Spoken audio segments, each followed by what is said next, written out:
Assalamualaikum warahmatullahi wabarakatuh, teman-teman semuanya.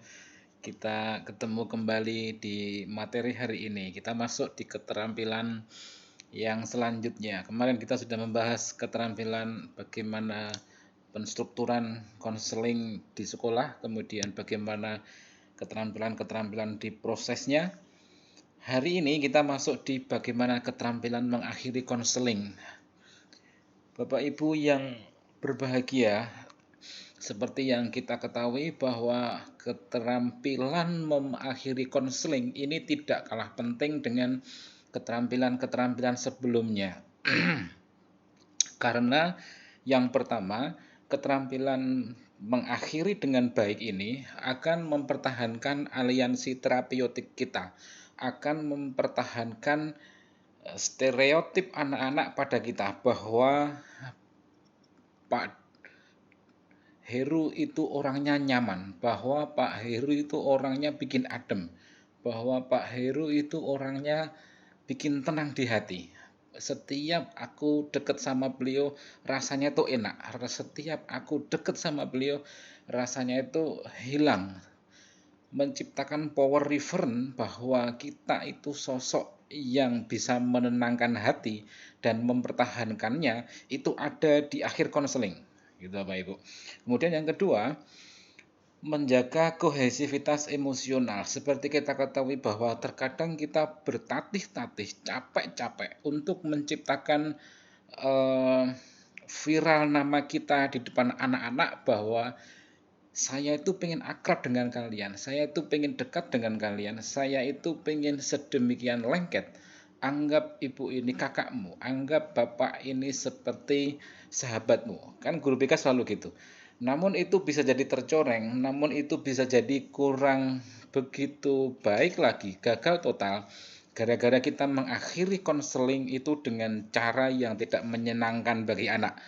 Artinya kelekatan, artinya kedekatan, artinya kohesivitas emosional kita dengan anak itu bisa jadi tidak baik gara-gara akhir konseling yang kurang pas yang kita berikan pada mereka.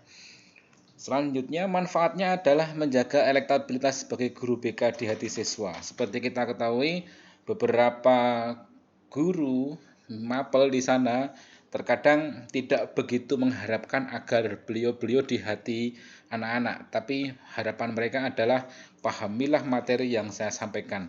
Namun berbeda dengan guru BK, taruh ibu di hatimu karena kamu sudah saya taruh di hati ibu. Karena elektabilitas nama seorang guru BK ini akan terjaga manakala setiap akhir-akhir pertemuan konseling dilakukan dengan sedemikian wah dan menjadi hal-hal yang sangat berkesan di mata anak-anak.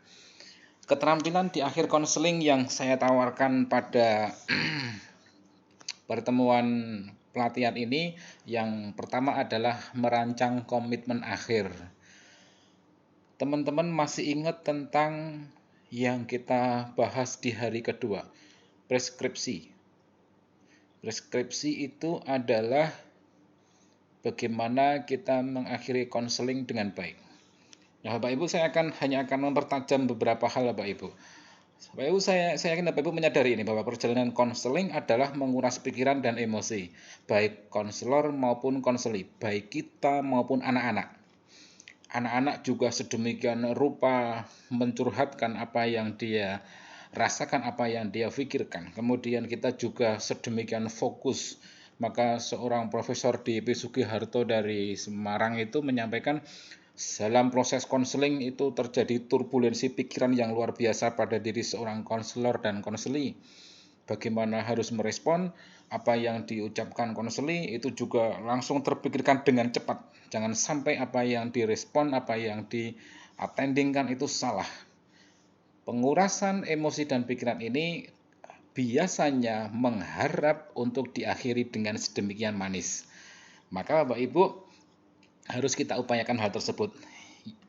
Bapak Ibu, saya ilustrasikan konseling itu sebuah pendakian gunung seperti gambar ini.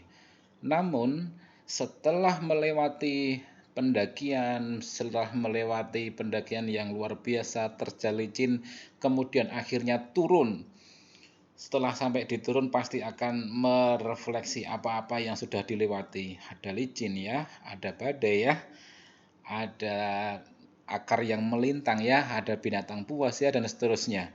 Namun setelah itu semua kita sodorkan pada peserta didik yang sudah kita dampingi melewati masalah tadi, di ujung itu anak kita suruh jalan sendiri tanpa kawalan kita. Itu kan esensi konseling begitu Bapak Ibu. Maka di akhir perjalanan pendakian hingga turun gunung tadi, pastilah kita beri kesan yang luar biasa agar supaya next kalau butuh pengen mendaki bersama kita lagi. Begitu Bapak Ibu analoginya, kalau kita mengakhiri konseling seperti kita mengakhiri pendakian berdua. Akhirnya anak itu kita persilahkan jalan sendiri. Bapak Ibu yang saya hormati, bagaimana yang harus kita lakukan atau apa-apa yang kita berikan pada kesepakatan akhir? Apa yang kita berikan? Saya ulang, Bapak Ibu pasti masih ingat tentang preskripsi yang pernah saya sampaikan.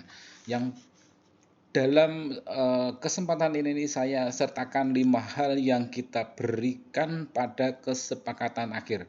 Saya ulang, kita berikan pada anak-anak pada akhir sesi konseling. Yang pertama adalah kita review semuanya itu. Kita review, kita ulang lagi inti-inti pembicaraan selama konseling. Esensi masalah. Kamu mengalami masalah sering dikucilkan sama teman-teman di kelas. Kondisi emosional kita sampaikan. Merasa kecewa dan tidak nyaman di kelas. Alternatif kita sampaikan. Kemarin kita sudah memilih kamu pengen pindah kelas, tapi plus minusnya ini. Kamu pengen mempunyai sahabat di dalam kelas, plus minusnya ini. Kamu pengen punya komunitas atau teman di luar kelas, plus minusnya ini. Kemarin kita sudah punya alternatif lagi, kamu pengen ikut ekstra agar lebih nyaman di kelas dan lebih percaya diri, plus minusnya ini. Alternatif kita sampaikan. Kemudian akhirnya kita sampaikan juga solusi yang disepakati. Akhirnya kemarin kita menyepakati untuk kamu memilih mempunyai teman atau sahabat di kelas. Reksi sama si Berry masih bisa dijadikan sahabat. Iya Ibu. Oke. Terakhir kita bersepakat habis ini kamu ngajak Berry dan Reksi lebih dekat sama kamu agar bisa di kelas punya teman. Iya Bu. Dari esensi masalah, dari kondisi emosional, dari alternatif yang sudah disepakati, dari solusi yang sudah dipilih, sampai tugas setelah konseling ini berakhir apa, kita sebutkan Bapak Ibu. Bila perlu kita gambarkan di kertas, biar anak itu ingat dari rangkaian obrolan selama konseling tadi, biar anak itu ingat. Nah, Bapak Ibu bagaimana cara menyampaikan hal-hal tadi ya Pak Ibu, ini yang harus kita cermati menjadi keterampilan kita. Kita menyampaikannya dengan saya rumuskan SKDA. SKDA S yang pertama adalah Bapak Ibu sampaikan dengan simple tapi detail. Saya ulangi, simple tapi detail. Tidak usah berpanjang-panjang, bertele-tele, namun sudah mencakup semuanya.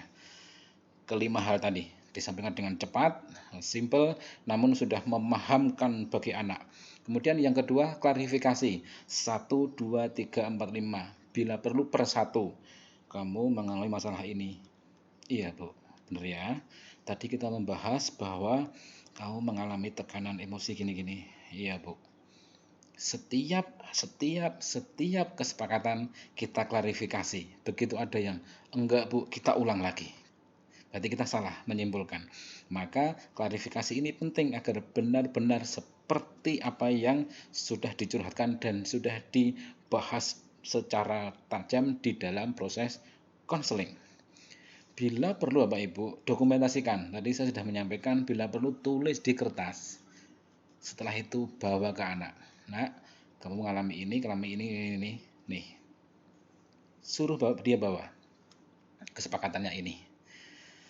Ini akan penting untuk dirinya untuk mengontrol apa yang sudah saya alami, alternatif yang sudah saya pilih. guru BK saya tersayang sudah memberikan solusi seperti ini. Dokumentasi ini penting Bapak Ibu, meskipun sebenarnya tidak ada referensi yang mendasarinya, tapi ini penting dan kita pun juga lebih enak. Kemudian apresiatifkan, kita harus menyampaikan pada anak di akhir itu 1, 2, 3, 4, 5 kesepakatan ini nak. Kalau kamu melaksanakan dengan baik, pasti masalahmu terselesaikan. Dan saya yakin kamu akan jadi anak yang hebat, akan bisa diterima di kelas. Kalau nanti benar-benar melakukan apa yang kita sepakati, yakni mendekati Reksi dan Berry tadi, gitu. Ada kalimat apresiatif, motivasi agar supaya anak itu melakukan apa-apa yang sudah dikomitmenkan selama konseling dan diperjelas di akhir konseling. Bapak Ibu yang saya hormati, keterampilan memberikan rangkuman, memberikan poin-poin penting di akhir konseling harus kita miliki dan kita kuasai untuk kita menjadi hebat, guru BK yang hebat dalam melakukan konseling. Terima kasih Bapak Ibu, nanti kita ketemu di materi yang kedua. Saya akhiri dulu. Assalamualaikum warahmatullahi wabarakatuh.